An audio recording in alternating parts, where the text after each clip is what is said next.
हमेशा से ही शांति प्रिय देश रहा है।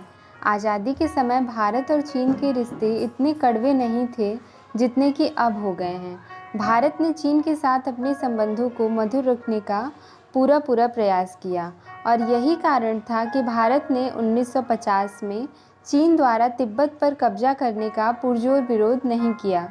लेकिन जब भारत ने दलाई लामा को शरण दी तो रिश्ते कड़वे होते चले गए। हालांकि तत्कालीन प्रधानमंत्री नेहरू जी ने पंचशील समझौते के माध्यम से मधुर संबंध बनाने की कोशिश की, लेकिन वो कामयाब नहीं हुए और दोनों देशों के बीच 1962 का युद्ध हुआ। इसी समझौते के बाद हिंदी चीनी भाई भाई के नारे लगे और भारत ने गुटनिरपेक्ष रवैया अपनाया। तो आइए जानते हैं कि पंचशील समझौता क्या था।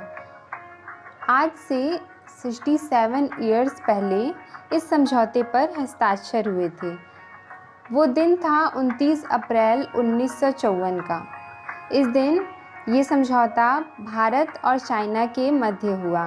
भारत के प्रधानमंत्री पंडित जवाहरलाल नेहरू और चाइना के प्रधानमंत्री चाउ एन लाई, इन दोनों ने इस पंचशील समझौते पर हस्ताक्षर किए थे। समझौता मुख्य तौर पर भारत और तिब्बत के व्यापारिक संबंधों पर केंद्रित है, मगर इसे याद किया जाता है इसकी प्रस्तावना की वजह से, जिसमें 5 सिद्धांत थे। इसमें 5 सिद्धांत होने की वजह से ही इसे पंचशील के सिद्धांत की संज्ञा दी गई। पहला, एक दूसरे की प्रादेशिक अखंडता एवं संप्रभुता का सम्मान करेंगे। दूसरा, एक दूसरे के आंतरिक मामलों में हस्तक्षेप नहीं करेंगे। तीसरा, अनाक्रमण अर्थात एक दूसरे पर आक्रमण नहीं करेंगे।